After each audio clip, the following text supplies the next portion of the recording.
Se não fosse pela sua pensão, eu já teria expulsado você há muito tempo, meu filho disse, mas naquela noite. Olá a todos. Aproveitem esses momentos de relaxamento enquanto assistem. A manhã cobria a casa com um tom acinzentado e opaco do inverno curitibano. A luz atravessava os vidros embaçados da janela, incidindo suavemente sobre as cadeiras de madeira gastas da sala de jantar.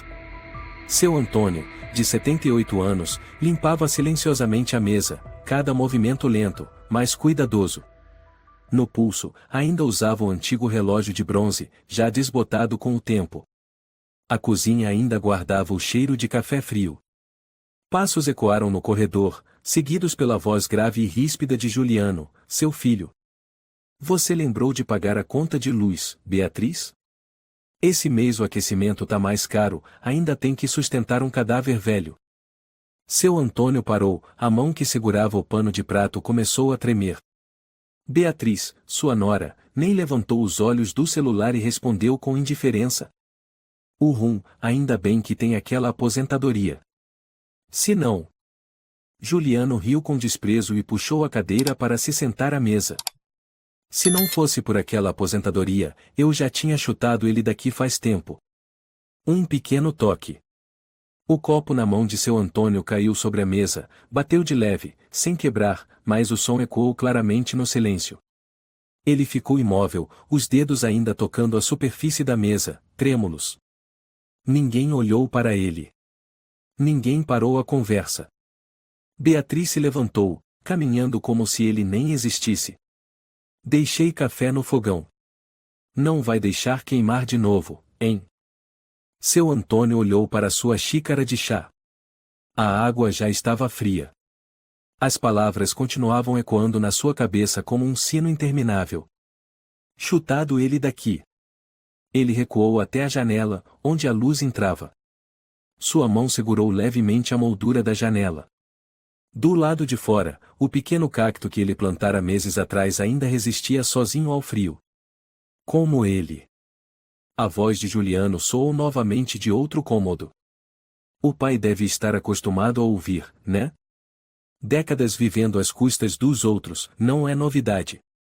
Beatriz riu. Fala mais baixo, senão a Clara ouve e vai achar que o avô é uma boa pessoa. Exato, reforçou Juliano, tem que mostrar para ela que o avô é um exemplo de eu não seja inútil na vida. Seu Antônio virou o rosto, os olhos um pouco embaçados. Não pelas palavras serem novas, mas porque vinham de quem ele criou e amou. Passos leves de Clara interromperam os tons ásperos. A menina de 6 anos, cabelos castanhos amarrados, abraçava firme seu ursinho de pelúcia cinza prateado. Vovô, e o senhor já tomou café da manhã? Perguntou timidamente. Juliano imediatamente gritou. Clara! Já falei 1000 vezes para não falar com ele antes de terminar o café.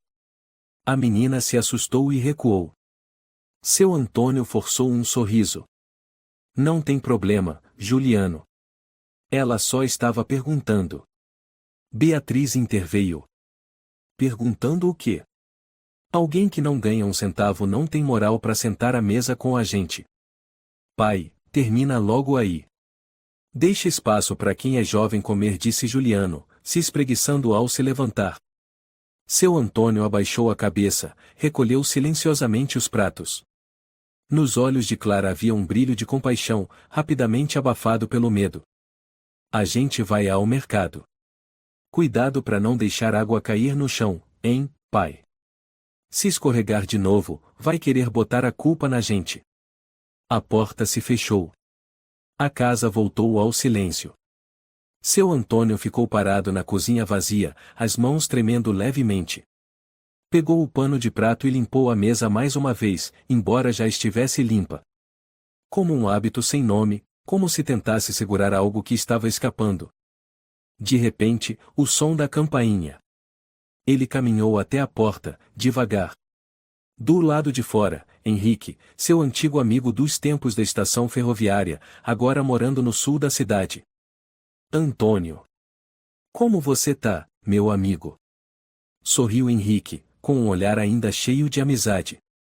Entra. Faz tempo que a gente não se vê. Sentaram-se nas cadeiras da varanda, o lugar onde seu Antônio era obrigado a dormir todas as noites.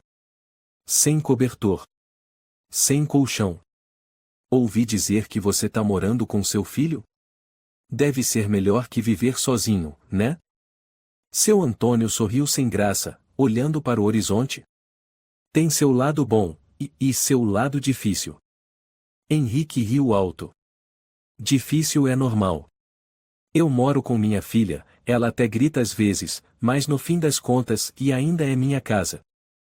O silêncio caiu entre os dois. O vento passou pela fresta da porta, fazendo a cortina velha balançar. Antônio, tá tudo bem mesmo? Sua mão tá tremendo muito. Ah, é só, e coisa da idade, respondeu com um sorriso fraco, desviando o olhar. Henrique o observou por alguns segundos. Depois disse baixinho. Se precisar de qualquer coisa, é só me chamar. Aquelas palavras foram como um corte suave em meio às humilhações. Mas também doeram mais, pois vinham de alguém que não morava sob o mesmo teto. Depois que Henrique se foi, seu Antônio ficou sozinho na varanda. As mãos repousando nos joelhos, o olhar perdido. No cômodo ao lado, a TV ligada, risadas de um programa de auditório ecoavam. Ele não queria ouvir. Não porque odiava o riso. Mas porque não lembrava a última vez que havia rido de verdade. Naquela noite, enquanto a luz do poste refletia nas gotas de chuva da janela, seu Antônio mais uma vez arrumava a cozinha após o jantar. Como sempre, não podia comer com a família. Comia sozinho, na cozinha, com o arroz frio deixado desde a tarde. Clara estudava em seu quarto. Juliano e Beatriz assistiam TV, rindo alto quando um ator caía no chão. Seu Antônio pegou um pedaço de tofu e colocou no prato. Quando ia mastigar, a voz de Juliano veio da sala. Pai, não esquece de deixar a luz da cozinha acesa. Ontem você apagou e eu tive que acender de novo. Tá bom, desculpa. Beatriz acrescentou. Não é só uma vez. É sempre assim. Velho quando não serve mais pra nada, só dá trabalho. Juliano riu. Igual moto velha, fica parada só de enfeite. Se ligar, enche a casa de fumaça. Ambos caíram na risada. Seu Antônio mastigava mais devagar. O arroz parecia preso na garganta. Clara saiu do quarto e foi até ele, escondida. Colocou um papel dobrado em sua mão. Toma, vovô. Eu desenhei o senhor montado num cavalo. Ele sorriu. Ia acariciar a cabeça da menina, mas a voz de Beatriz soou. Clara. Já falei para não ficar perto dele.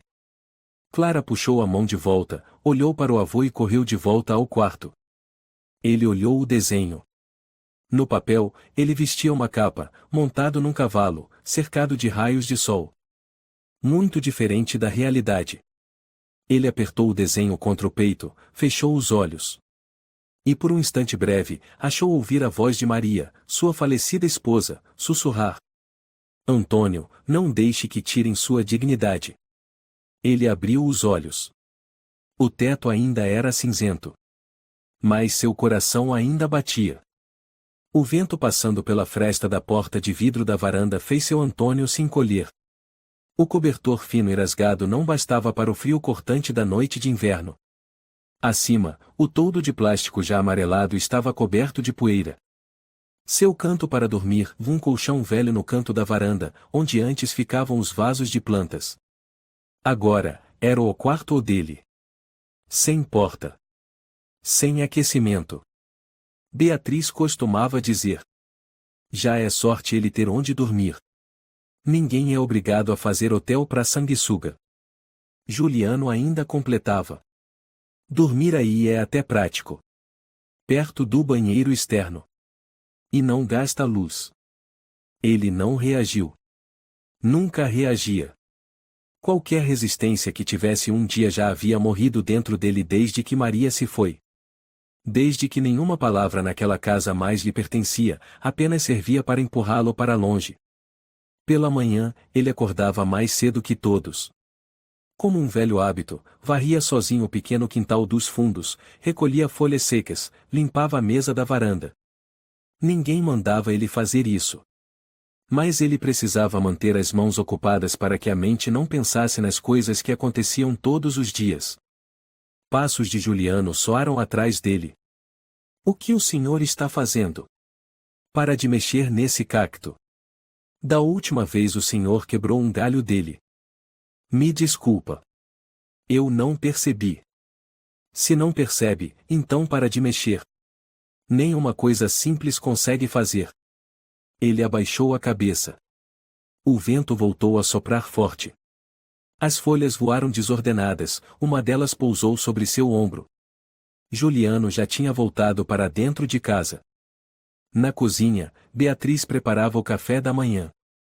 O cheiro de ovos fritos e pão torrado se espalhava pelo ar.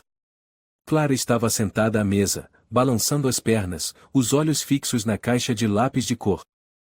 Beatriz lançou um olhar pela varanda e ele lavou as mãos? Não quero ele entrando na cozinha sem lavar as mãos. Eu já lavei, e sussurrou o senhor Antônio. Lavou onde? Lá fora não tem água quente. Deixa pra lá. Fica aí sentado, não entra. Beatriz falou com aspereza, cobrindo o prato com um pano de prato. Juliano sentou-se na cadeira, mordeu um pedaço de pão. Pai, come depois. Espera a gente terminar. Nem tem cadeira suficiente. Tá bom, eu entendo. Clara olhou para ele, como se fosse dizer algo, mas foi interrompida pela mãe. Clara, come, filha. Você não quer chegar atrasada na escola, né? O senhor Antônio sentou-se na velha cadeira de madeira perto da porta de vidro da varanda. Ele ouvia o som dos pratos batendo, risos esporádicos entre o casal jovem. Mastigação. Suspiros de Beatriz enquanto falava do trabalho. Nenhum som era para ele. Algum tempo depois, Beatriz levou os pratos para a pia. Ninguém o chamou. Mas ele já estava acostumado. Esperou exatos 5 minutos, como de costume, antes de entrar na cozinha em silêncio.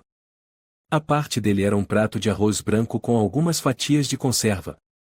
Nada de ovos. Nada de pão. Ele comia calado, a colher tremendo nas mãos, de vez em quando lançando olhares em volta como se temesse ser repreendido. Naquela manhã, havia um pedaço de carne na tigela de sopa no centro da mesa. O último pedaço. Ele esticou a mão devagar, acreditando que todos já tinham comido. Assim que os achis tocaram a carne, Juliano apareceu por trás. O que o senhor acabou de fazer? Ele falou entre dentes. O senhor Antônio se assustou, largou os achis. Eu achei que ninguém ia comer mais. O senhor achou? Juliano gritou, batendo com força na mesa. O senhor acha que tem o direito de pegar o último pedaço? Tem que esperar os outros escolherem antes de encostar em qualquer coisa.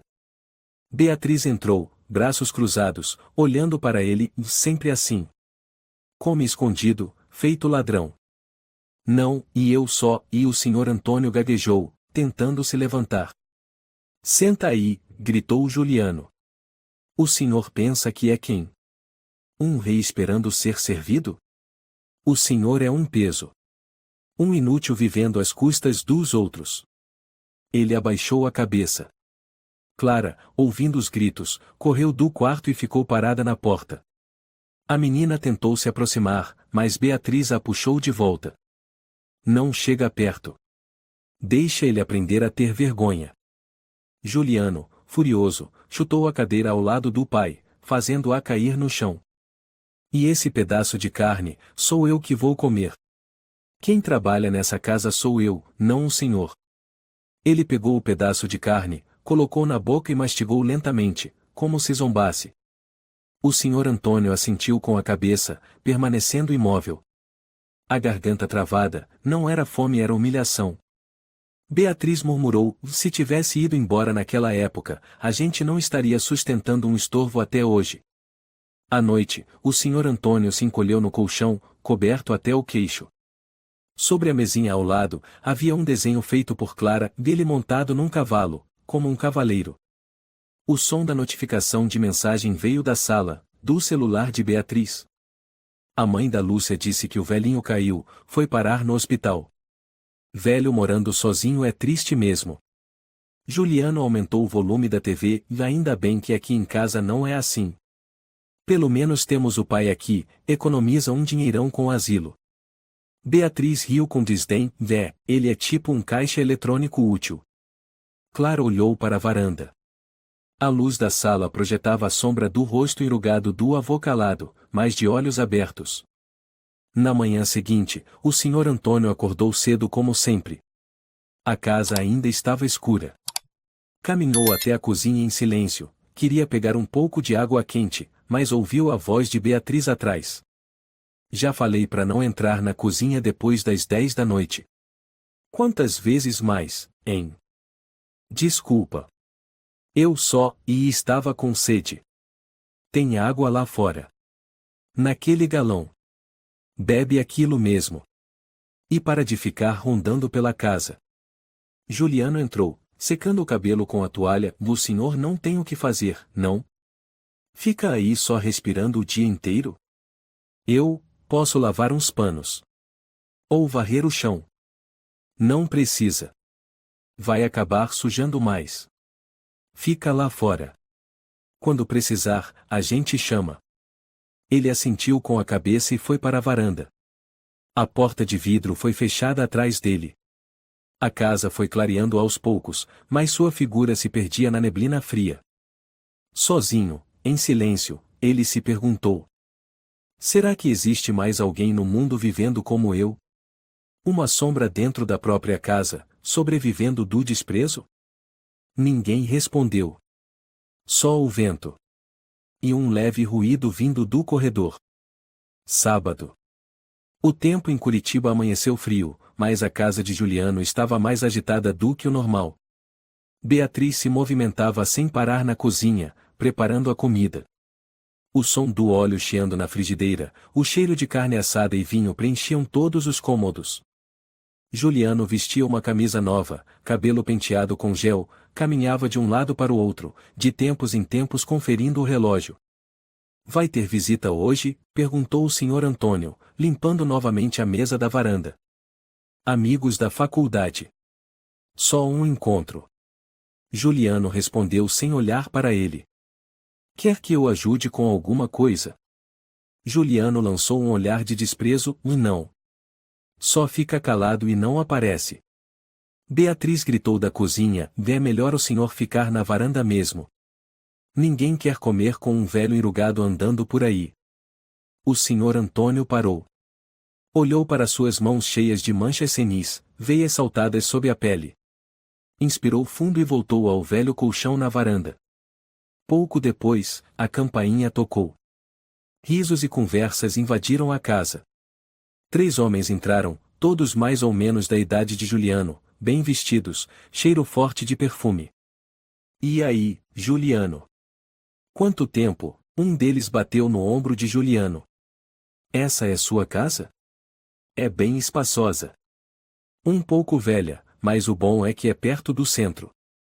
Juliano sorriu e fez sinal para se sentarem. Senta aí, vou buscar aquele rioje especial. Beatriz trouxe uma bandeja com carne, colocou na mesa e fiquem à vontade, viu? Um homem com barba cerrada, chamado Carlos, olhou ao redor. Viu o senhor seu pai? Ele está por aí, né? Lembro que você dizia que morava com seus pais. Juliano sorriu de canto, empurrando uma taça para Carlos. Vá, ele está vivo, mas nem liguem. Ele é tipo um caixa eletrônico mesmo. O grupo caiu na gargalhada. Carlos riu tanto que engasgou com o vinho. Sério? Pesado isso aí. Pois é, aposentado, não faz nada. Mas ainda é útil, porque a aposentadoria cai todo mês, e a gente economiza com luz, água, plano de saúde. O terceiro homem, Roberto, ex-colega da faculdade de Direito, franziu a testa. Você nunca pensou em colocá-lo num asilo? Manter um idoso assim em casa também deve ser incômodo. Juliano assentiu com a cabeça, esvaziando a taça. Já pensei sim. Mas, e enquanto estiver vivo, é melhor manter por perto. Ainda dá para aproveitar. Beatriz deu uma risada. Tipo manter uma moto velha na garagem. Não anda mais, mas a gente deixa lá e só para enfeitar. A mesa explodiu em risos novamente. O ambiente era animado, barulho de talheres, taças brindando. Mas atrás da porta de vidro da varanda, o Sr. Antônio permanecia imóvel. Cada palavra ouvida soava como um corte gelado. Caixa eletrônico. Enquanto estiver vivo, aproveita. Ele não sentia raiva. Nem surpresa. Apenas uma dor aguda no peito. Não era a primeira vez que o chamavam de o peso morto. Mas dessa vez, ele foi transformado em piada no meio de um banquete. Virou de costas, as mãos tremendo. Sobre a mesinha ao lado, estava seu velho caderno de anotações, com capa de couro gasta. Ele o abriu, folheou algumas páginas, até parar em uma linha escrita com a caligrafia da esposa falecida. Antônio, mantenha sempre sua dignidade. Ninguém pode tirar isso de você, a não ser que você permita. Ele fechou o caderno, tentando conter as lágrimas que brotavam. Após o jantar, Carlos e Roberto saíram para a varanda fumar. A porta foi aberta, o vento frio invadiu, trazendo o cheiro do cigarro e risadas abafadas. Carlos viu subitamente o Sr. Antônio em pé, encostado no parapeito. Apagou o cigarro rapidamente e se aproximou. Boa noite, senhor. Sou amigo do Juliano. Tudo bem com o senhor? O Sr. Antônio sorriu educadamente. Tudo bem. Obrigado. Roberto também se aproximou. Desculpa se o barulho estava muito alto. Não tem problema. Jovens devem se divertir. Respondeu ele. Carlos olhou discretamente para dentro da casa, depois disse em tom mais baixo. Não sei se devo dizer isso, mas, e aquelas palavras do Juliano foram um pouco duras. Acho que, e o senhor merece mais respeito. O Sr. Antônio apenas balançou a cabeça. Você não precisa se desculpar por ninguém. Cada um escolhe como quer viver. Roberto abaixou a cabeça. Mesmo assim, e é triste ouvir isso na frente do senhor. Não tem problema. Repetiu ele. Mas algo em seu olhar estava quebrado. Beatriz, vendo que os convidados estavam conversando com ele, saiu para a varanda e disse friamente. O senhor pode entrar? Está bloqueando o vento. Nossos convidados estão fumando. O Sr. Antônio assentiu e se afastou, curvando o corpo para não atrapalhar. Carlos lançou um olhar surpreso e incomodado para Beatriz, depois se virou para Roberto. Vamos embora. Esse ambiente está sufocante. Naquela noite, depois que os convidados foram embora, Juliano agachou-se para limpar a mesa, murmurando. Carlos é muito intrometido. Olhava pro meu pai como se eu fosse um monstro. Beatriz colocava os pratos na lava-louças. Eles só viram um lado. Não vivem com ele como nós. Juliano riu com frieza. Aposto que ele ouviu tudo, né? Estava ali parado o tempo todo. O Sr. Antônio, dobrando o cobertor na varanda, permaneceu em silêncio. Se ouviu, ótimo. Eu não escondi nada. Só falei a verdade. Você pode dizer o que quiser, Juliano. Oh, agora vem com esse ar nobre de quem não se rebaixa. Tá bom. Vai dormir. Amanhã quero o quintal bem limpo. Beatriz ainda disse. E não liga o rádio, hein? Essas sambas velhas parecem música de museu.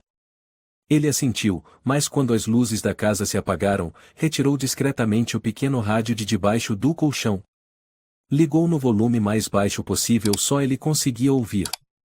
A velha melodia do samba soou. A canção O Garota de Ipanema em bossa nova ecoava suavemente com o vento da noite. Ele fechou os olhos, imaginando Maria com o cabelo preso, vestido longo, girando no pequeno quarto que um dia foi deles. Estendeu a mão no ar. Não para segurar alguém, mas para evitar que ele próprio se despedaçasse. Na noite de meados de dezembro, o ar estava úmido e frio como agulhas na pele. Na sala, a luz amarela ainda estava acesa, mas o ambiente já estava em silêncio. Beatriz acabava de servir um copo de leite para Clara, acariciando os cabelos da menina. Dorme bem, amanhã mamãe te leva para a escola. Tô com tosse. Clara disse baixinho, voz rouca. Amanhã você vai melhorar. Já passei o óleo, não precisa tomar remédio à toa. Beatriz se levantou, apagou a luz e fechou a porta do quarto de Clara com cuidado. Juliano, naquela hora, terminava a última taça de vinho e passou pelo corredor, olhando para o relógio de parede. Já são 11 da noite. Cadê ele? Deve estar deitado lá na varanda. Respondeu Beatriz. É o lugar dele. O vento assobiava pelas frestas da porta, trazendo o cheiro de neve. Lá fora, o Sr. Antônio estava encolhido sob o cobertor puído. Ele ouviu a tosse de Clara ritmada, pesada. Sentou-se, enfiou a mão no bolso do velho casaco e tirou uma pequena caixa de remédio. Guardava aquela caixa há anos um xarope fitoterápico de uma farmácia antiga, perto da estação onde ele trabalhava. Maria costumava dar esse remédio para Juliano quando pequeno, sempre que o tempo esfriava. Levantou-se com cuidado, abriu a porta da varanda. A dobradiça rangeu. A fraca luz do corredor iluminou seu rosto enrugado, magro, mas com olhos cheios de preocupação. Foi até a porta do quarto de Clara e bateu suavemente. Clara, e já dormiu. Lá de dentro, ouviu-se uma tosse baixa. Vovô trouxe um remédio de tosse. Bem fraquinho. Eu o usava com o seu pai. A porta se abriu. Clara apareceu com o rosto amassado, cabelos bagunçados. Tossiu de novo. Tô, e com sede. Ele se agachou, estendendo o comprimido.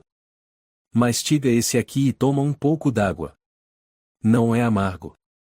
Clara olhou para o comprimido, depois para ele. Vovô também tem tosse? Tinha, no passado. Mas agora já passou. Experimenta. No momento em que a menina estendia a mão para pegar o remédio, um grito agudo soou pelas costas. Clara! Larga isso! Beatriz correu, arrancou o comprimido da mão de Clara e empurrou bruscamente a mão do Sr. Antônio. A voz dela cortava o ar. O senhor tá querendo matar a minha filha? Acha que é médico agora? Não, e é só xarope de ervas. Bem leve, e ele gaguejou. Beatriz olhou o comprimido, depois o atirou no chão. Remédio vencido. E ainda quer dar para a criança? Ele não quis fazer mal. Clara disse baixinho, agarrando a manga da mãe, assustada. Nesse instante, Juliano apareceu, rugindo. O que o senhor fez dessa vez?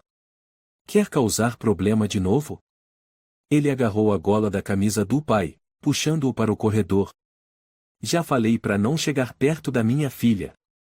A menina está tossindo e eu só queria ajudar. Ajudar? Se o senhor ajuda, essa casa vira um caos. Velho e ainda quer bancar o herói, é? Beatriz avançou, apontando o dedo na cara dele. A partir de agora, o senhor está proibido de entrar na área dos quartos. Não chegue perto da minha filha, nem um passo. O vovô só trouxe um remédio e Clara começou a chorar, mas não teve coragem de se aproximar. Cala a boca! Gritou Beatriz. Ele não entende nada. Ele é perigoso. Juliano empurrou com força o pai de volta para a varanda. A porta de vidro se fechou com um estrondo atrás dele. O clique da tranca soou como um ponto final. Lá dentro, o choro de Clara ecoava. Na varanda, o Sr. Antônio ficou parado sob o frio cortante. O vento soprava em rajadas, trazendo o chuvisco que começava a cair. A partir daquela noite, ele foi proibido de se aproximar da neta. Beatriz deixou bem claro. Se eu ainda ver o senhor falando com a Clara, eu chamo o serviço social. Não diga que eu não avisei. Juliano acrescentou. Fica aí fora. A comida ainda vai ter. Mas chega desse teatrinho de carinho. criança não precisa de lembrança de um velho delirante. Ela precisa de um bom exemplo. Não de um inútil que vive às custas dos outros. Completou Beatriz, concordando. O Sr. Antônio apenas abaixou a cabeça. O olhar sem raiva apenas o vazio de quem está sendo apagado, pouco a pouco, da vida. Clara, desde então, ficou mais calada. Não ia mais para a varanda desenhar. Não conversava com ele como antes. Sempre que ele a olhava, a menina apenas abaixava a cabeça, os olhos cheios de conflito como se quisesse se aproximar, mas tivesse medo. Num domingo, enquanto Juliano e Beatriz tinham saído, ele estava limpando o corredor e ouviu o som de uma cadeira sendo arrastada no quartinho de estudos. Aproximou-se devagar, encostando-se na parede. Pelo vão da porta, viu Clara desenhando. Ela desenhava um homem de cabelos brancos, ao lado de uma menina, segurando um escudo e um doce. Ele sorriu levemente. Nesse instante, Clara levantou a cabeça e o viu. Assustada, virou o rosto para o outro lado. Rapidamente, rasgou o desenho e o jogou na lixeira. Ele se afastou em silêncio. A tarde caiu. No canto da varanda, ele ligou o rádio. Mas não para ouvir música. Apenas acendeu a lanterna e iluminou uma velha foto de Maria, guardada em seu caderno. Querida, e eu me lembro como você ficava quando tossia levemente, e eu já ficava desesperado.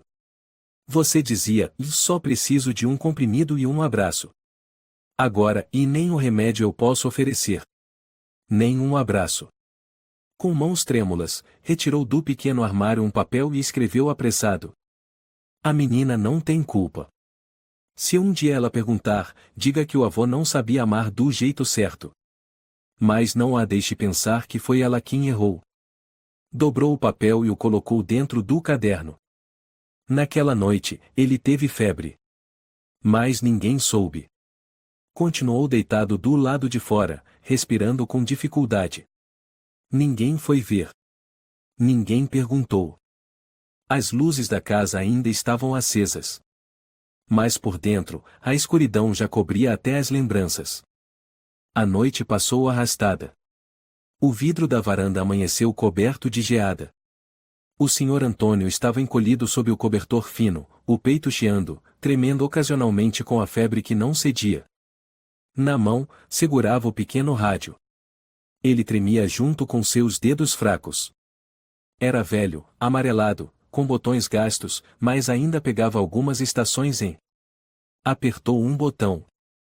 Um samba antigo começou a tocar, o som trêmulo do violão soava como um choro. Maria, e ele murmurou, chamando baixinho o nome da esposa. Essa era sua preferida, e lembra? A gente dançou essa no casamento da Lúcia. A voz do cantor era fraca, mas pesava como pedra. O vento invadia a varanda, carregando a música para dentro da casa silenciosa. De repente, a porta de vidro se abriu com violência. Juliano apareceu, segurando uma jaqueta, a expressão irritada. De novo com esse troço? Já falei 1000 vezes, essa casa não é asilo. O Sr. Antônio se assustou, desligou o rádio apressado.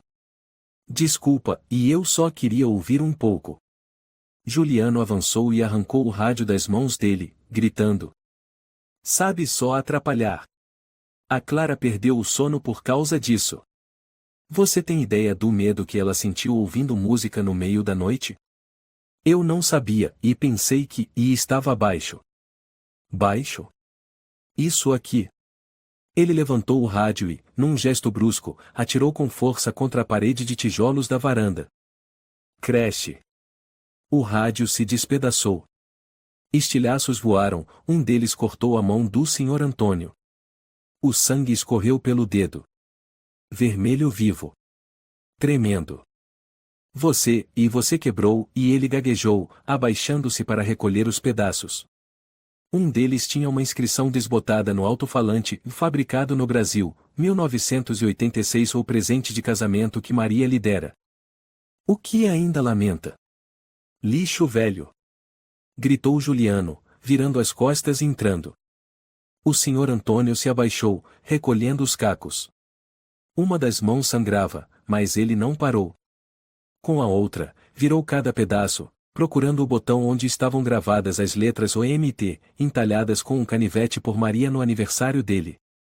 Maria, e sussurrou ele, segurando o botão na palma da mão, apertando forte. Me perdoa. Lá dentro, a voz de Beatriz soou. Pra que gritar desse jeito? Quebrou o rádio. Juliano respondeu. Destruí de vez. Não aguentava mais. Ele provocou de propósito. Clara perguntou timidamente. Alguém viu se o vovô tá machucado? Beatriz ralhou. Isso não é problema seu. Vai dormir. Não se mete. O senhor Antônio continuava sentado na escuridão, a luz fraca dos postes da rua refletia em seu rosto. Os olhos fundos, cheios de lágrimas, mas nenhuma caiu.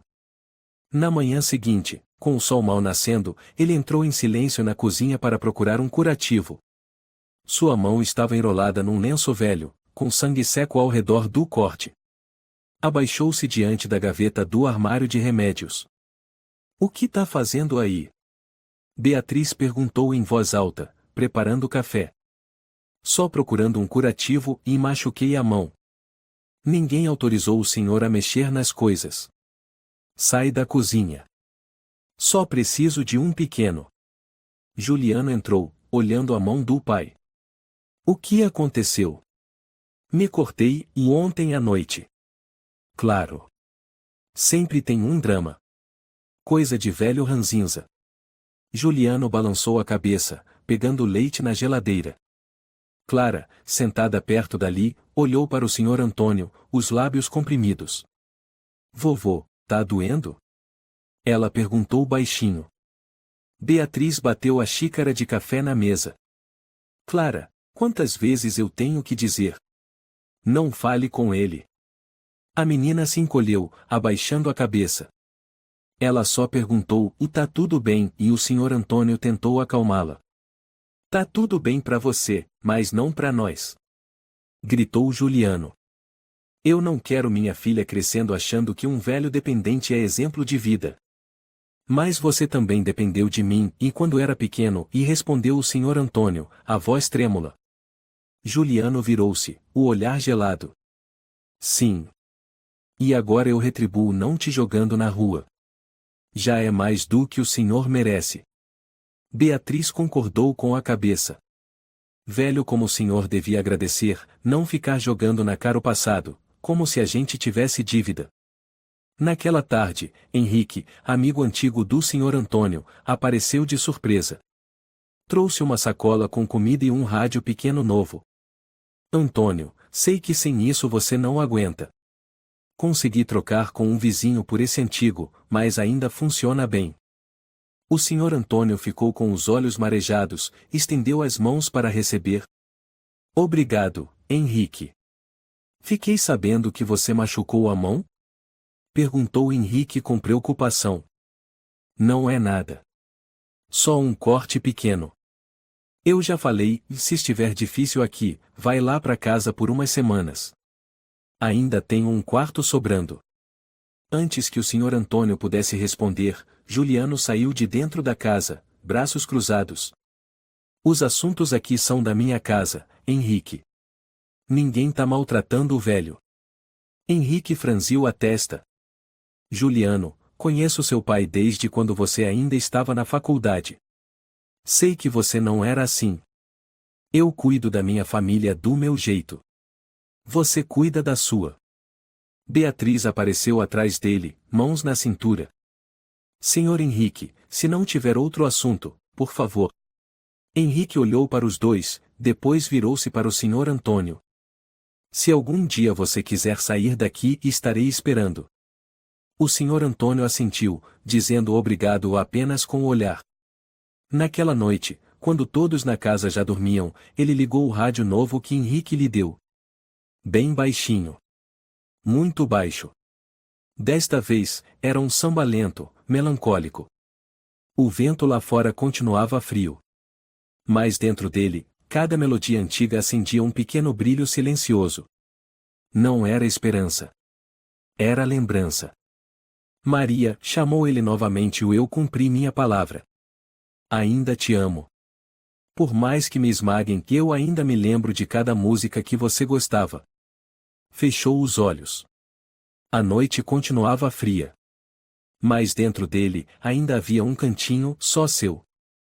O vento assobiava, passando pelas frestas da porta de vidro, avançando pelo corredor que levava à varanda.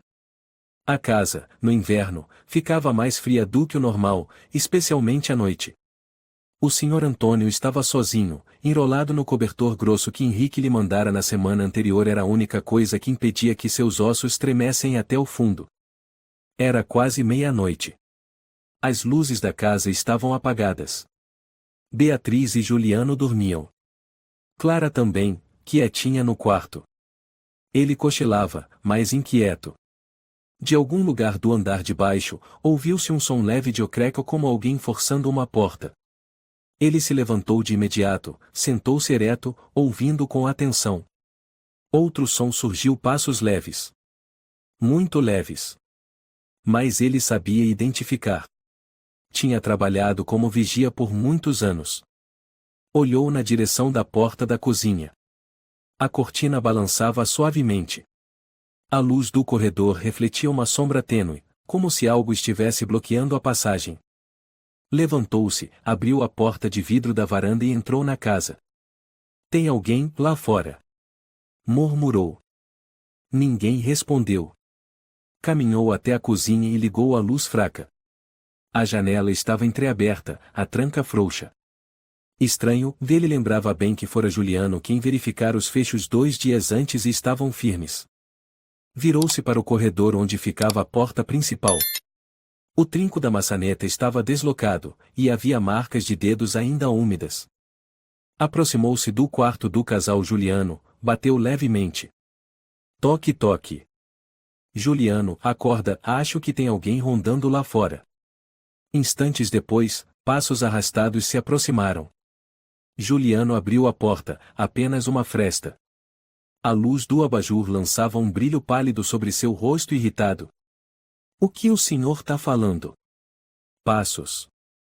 E a janela estava aberta. Acho que tem alguém.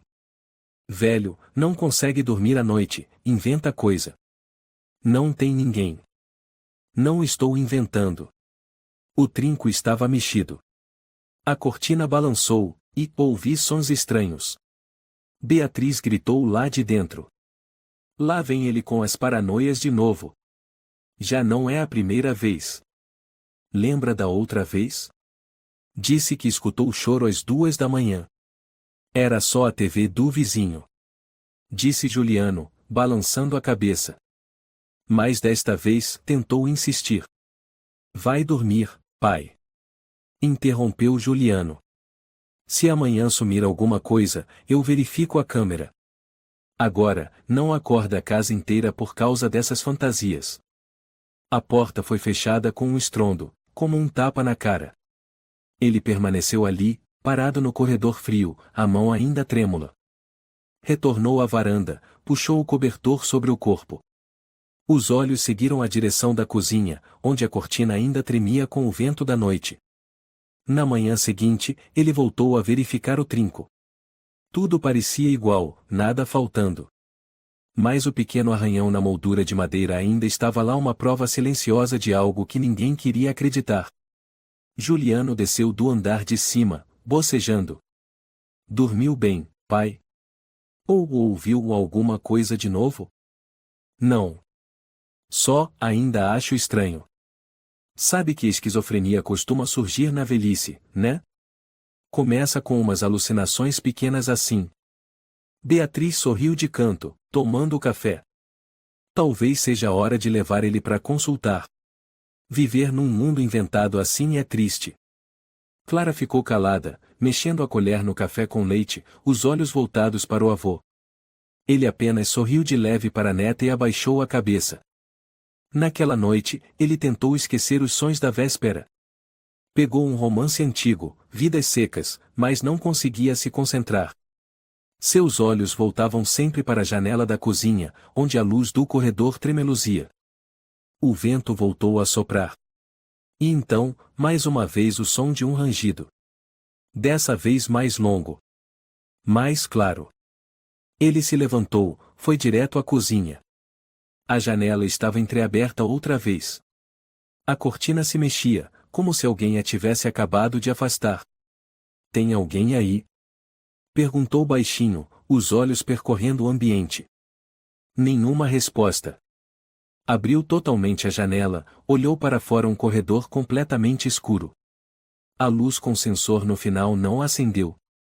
Isso queria dizer ninguém passou por ali. Mas isso o preocupou ainda mais. Porque se alguém sabia como evitar o sensor? Fechou a janela com cuidado, trancou. Então se virou para o corredor da varanda. Quando chegou lá, levou um susto. Clara estava em pé no início do corredor, abraçada ao ursinho de pelúcia, olhos arregalados. Vovô também ouviu? Você também ouviu? Perguntou ele. Pensei que fosse sonho. Mas ontem também teve esse barulho. Passos, e bem leves. Ele se agachou, falou baixo. Você contou para sua mãe? Clara balançou a cabeça. Mamãe disse que eu sonhei. E falou que o vovô imagina coisa demais. Que eu não devia imitar. Ele suspirou, pousando a mão no ombro dela. Não tem problema. Só precisa ficar atenta. Sempre fecha bem a porta antes de dormir. A voz de Beatriz ecoou do quarto. Clara. O que está fazendo aí com ele? A menina se assustou e correu para o quarto. O Sr. Antônio nem teve tempo de responder. Juliano saiu, com a expressão carregada. Quantas vezes eu tenho que repetir? Não fale com a menina. Ela também ouviu os sons. Ela está assustada. Ou o senhor encheu a cabeça dela com essas histórias? Tá tentando arrumar uma aliada para as suas loucuras? Eu nunca faria isso. Quem o senhor acha que vai acreditar? Um velho que vive tremendo, abraçado a um rádio velho, falando com a esposa morta? O senhor Antônio ficou em silêncio. Juliano se aproximou, a voz fria como aço. Se o senhor acordar a casa de novo com essas histórias, vou chamar um psiquiatra. Entendeu? Entendi, ele murmurou, voltando para a varanda. O vento da noite continuava a soprar, batendo em seu peito como um aviso. Meia-noite. A casa mergulhada em silêncio. Ele sentava-se com o cobertor no colo, os olhos fixos na porta da cozinha. Ele sabia, e havia algo acontecendo. E o que mais doía não era o perigo em si, mas o fato de que ninguém acreditava nele. Ninguém verificava. Ninguém perguntava. E ninguém sequer se importava com o que ele via ou ouvia. A luz do corredor oscilava. A porta da cozinha tremia levemente.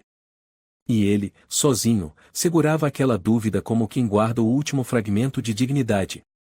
3 da manhã. A casa inteira parecia coberta por um cobertor espesso de sono. O vento do lado de fora parara, o sereno se acumulava no vidro, embaçando a visão. O Sr. Antônio estava deitado de lado no colchão, olhos fechados, mas a mente atenta a cada som. Clac! Um barulho suave veio da cozinha. Não era o vento. Nem o estalo comum das paredes. Ele abriu os olhos. Estendeu a mão até o bastão de madeira ao lado do colchão, aquele que usava para apoiar as costas. Olhou pela porta de vidro da varanda. Dessa vez, não era imaginação. Uma figura escura se esgueirava pela janela da cozinha. Entrou com facilidade, como quem já fizera isso antes. Usava casaco preto, rosto coberto, luvas. Na mão, uma lâmina cintilava uma faca longa. O Sr. Antônio se levantou de imediato. Sem hesitar. Sem medo de alguém dizer o velho delirante. Pensava apenas em uma coisa, clara. O invasor andava devagar, com precisão. Passou pela cozinha sem acender luz, seguiu pelo corredor como se conhecesse cada canto. Os olhos analisaram cada porta até pararem na do quarto onde Clara dormia. A mão com a faca girou lentamente a maçaneta. Um clique leve. No instante em que ele empurrou a porta, um barulho alto soou atrás dele. Boa noite. O ladrão se virou bruscamente. Um velho baixo, bastão na mão, estava a menos de 2 metros. Mais um passo e eu acerto. Disse o Sr. Antônio, com uma calma impressionante. Saia da minha frente, velho. Rosnou o invasor, levantando a faca. Eu não quero machucar o senhor. O que quer com a menina? Ele não recuou. Só as coisas. Fica quieto. Murmurou o invasor. O Sr. Antônio avançou antes que ele terminasse a frase. O bastão acertou o ombro do ladrão, que cambaleou. A faca caiu, mas ele a pegou de volta num segundo. Os dois entraram em luta corporal. A faca foi levantada. Um corte atingiu o braço do Sr. Antônio, jorrando sangue. Mas ele não recuou. O bastão foi lançado longe. Ele então usou o próprio corpo para empurrar o homem ao chão, os dois caindo juntos. Larga! Gritou o invasor, tentando empurrá-lo. Fui soldado, garoto. Arfou o Sr. Antônio, aplicando um mata-leão. A respiração do ladrão ficou fraca. A faca caiu. Ele se debatia, mas o velho segurava com força, o sangue escorrendo pelo braço até o chão frio. Gritos ecoaram. O que está acontecendo? A voz de Juliano. Clara! Clara! Gritou Beatriz, correndo para fora do quarto. As luzes se acenderam todas. Beatriz congelou ao ver o Sr. Antônio dominando um homem desconhecido no chão, o pijama encharcado de sangue. Juliano correu, agarrou a faca e a lançou para longe. Meu Deus, o senhor tá sangrando! Chamaram a polícia. Vizinhos acenderam as luzes, abriram janelas. 15 minutos depois, 2 policiais chegaram e algemaram o invasor, já quase desmaiado. Estávamos atrás dele há 3 noites. Disse um dos agentes. Invadiu 4 casas. Tem antecedentes por agressão a menores. Se o senhor não tivesse impedido, poderia ter sido muito pior. Juliano estava sentado no sofá, mãos entrelaçadas, olhar perdido no chão. Beatriz, ao lado, abraçava a Clara. A menina não chorava mais, mas os olhos estavam inchados. O policial João Moreira, responsável pela ocorrência, fechou o caderno de anotações e se virou para o Sr. Antônio, que recebia cuidados de uma enfermeira na sala. Confirmamos que o invasor se chama Tiago Silva. Ele invadiu outros 3 apartamentos recentemente, sempre nesse horário. Ontem à noite, ele estava armado. Ninguém ficou ferido gravemente. Mas desta vez, e se não fosse o senhor, a menina poderia ter sofrido algo sério. Clara correu até o avô, o abraçou por trás e sussurrou, com lágrimas nos olhos. Desculpa por não ter te defendido. Ele colocou a mão sobre a cabeça dela, com ternura. Tudo bem, querida. Não foi sua culpa. Beatriz segurava a mão de Clara, o olhar evitava encontrar o dele. Apertou os lábios, tentando manter a voz firme. A gente não imaginava que fosse algo sério assim. Achávamos que era delírio. João Moreira lançou um olhar para Juliano, depois virou a página. Senhor Juliano, vamos recolher a faca e as imagens das câmeras para investigação. E aproveitando, os vizinhos disseram que o Sr. Antônio havia alertado várias vezes sobre barulhos estranhos. Por que não denunciaram antes? Juliano ficou vermelho, sem saber onde pôr as mãos. A gente achava que era por causa da idade que ele confundia as coisas. Pois é. Mas neste caso, o único que não se confundiu foi o senhor seu pai. Enfatizou João Moreira, fechando o caderno. Entraremos em contato se precisarmos de mais depoimentos.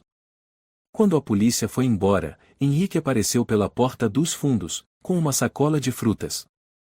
Antônio. Fiquei sabendo hoje de manhã. Como você está? Ainda vivo. Respondeu o Sr. Antônio com um sorriso fraco, o braço doendo. Henrique colocou a sacola sobre a mesa, olhou para Juliano. E você, Juliano? Não tem nada a dizer? Juliano abriu a boca, mas nenhuma palavra saiu. Apenas olhou para o pai e abaixou a cabeça. Beatriz se retirou em silêncio para o quarto. A porta se fechou com um oclaco seco, como quem encerra um assunto que não quer enfrentar. À tarde, uma repórter do jornal local Gazeta do Povo chegou à porta. Era uma jovem de cabelos pretos, chamada Laura Nogueira. Gostaria de entrevistar o Sr. Antônio. O homem que teve coragem de salvar a neta de um invasor. Juliano hesitou por um instante, mas o Sr. Antônio assentiu. Sem problemas. Se a senhorita quiser. Laura abriu o caderno, os olhos cheios de respeito. O senhor sabia que sua atitude fez muita gente repensar a forma como trata os idosos? Não fiz nada de extraordinário. Ele respondeu, com voz firme. Apenas protegi minha neta. E o senhor sente que foi menosprezado antes? O senhor levantou os olhos para a repórter e assentiu levemente. Sinto, sim. Mas, e já me acostumei. Nem todo mundo quer enxergar o valor de quem já caminhou quase toda a vida. Juliano, ali por perto, ficou com o rosto avermelhado, as mãos cerradas. Clara se aproximou e puxou a mão do avô. Você é o super-herói que os jornais estão escrevendo. O senhor ficou bravo com meus pais? O senhor Antônio abaixou-se, sorrindo com doçura. Se eu estivesse bravo, não teria tido forças para salvar você. Laura anotou rapidamente a última linha, depois fechou o caderno. Obrigada, senhor. Publicaremos a matéria na edição de amanhã. O senhor é um herói. Ao vê-la sair, Henrique cruzou os braços e olhou para Juliano. Está vendo? Nunca subestime alguém só porque ele não está mais no centro da correnteza. Juliano não respondeu. Sentou-se ao lado do pai. Não mais como o dono da casa que dita regras, mas como um filho, engolido pela culpa de tudo o que ignorou. Pai, e ele começou, com a voz baixa, ontem à noite, e se o senhor não tivesse? A menina teria se perdido. Respondeu o senhor Antônio, direto. Houve um silêncio. O som de um rádio baixo vinha da varanda. Um samba familiar preenchia o ar. Juliano sentou-se mais ereto, a voz embargada. E não tenho mais desculpas. Nem justificativas. Eu esqueci que o senhor sempre me protegeu na minha infância. O senhor Antônio não o olhou. Apenas disse. Então basta lembrar disso de agora em diante. Clara correu para abraçá-lo. Vovô não fica mais dormindo na varanda, tá? Isso mesmo. Henrique interveio. Acho que está na hora de o Juliano reformar o quarto velho do pai. E jogar aquele colchão fora. Serve até para acender a lareira. Juliano assentiu. Hoje à noite, e o senhor dorme no quarto da Clara. Eu vou arrumar seu antigo quarto. Como deve ser. Quente. Digno. Beatriz saiu do quarto, segurando uma xícara de chá. Pai, e ela colocou a xícara diante dele o chá quente. Com mel. O senhor precisa se recuperar. Ele a encarou. Pela primeira vez em muitos anos, os olhos dela não traziam desprezo. Obrigado, minha filha. Beatriz sentou-se, sem dizer mais nada. Mas o silêncio agora não era mais pesado. Na manhã seguinte, o jornal foi distribuído por todo o bairro. Na capa. Herói de 78 anos, salvou a neta de assaltante armado durante a madrugada. Vizinhos vieram em fila. Parabéns, senhor Antônio. Herói não precisa de capa. O senhor está bem? Sempre elegante como antes. Ele sorria, apertava a mão de cada um. Mas o que mais guardou no coração foi o que disse a vizinha idosa, Dona Teresa. Antônio, a gente ainda tem valor. Não deixe ninguém te convencer do contrário. À noite, com a casa mais acolhedora do que nunca, Clara sentou-se no colo dele, canetinha na mão. Vovô, posso desenhar o senhor com capa vermelha? Desde que não me desenhe voando. Ele riu. Minhas costas não aguentam mais voo. Risadas se espalharam. Beatriz olhou para o sogro e, hesitante, disse: Pai, eu sei, e um pedido de desculpas não é suficiente. Mas, e se o senhor permitir, e eu gostaria de recomeçar? Ele não respondeu de imediato. Apenas se virou para Juliano. E você? Eu não peço perdão. Juliano falou com firmeza. Eu peço uma chance. Para ser o tipo de pai de quem a Clara possa se orgulhar. Como eu já me orgulhei do senhor. O senhor Antônio fechou os olhos brevemente. Depois os abriu e falou olhando para a foto de Maria pendurada ao lado do rádio. Tá vendo, minha querida? Ainda não acabou. 2 dias após o ocorrido, a pequena casa da rua 15 de novembro parecia respirar um novo ar. Não havia mais reclamações matinais. Não havia mais olhares gélidos que passavam por ele como se fosse invisível. Agora, cada gesto era feito com cuidado, arrependimento e algo novo, respeito. Na cozinha pela manhã, ouviam-se barulhos de talheres. Juliano estava atrapalhado preparando o café.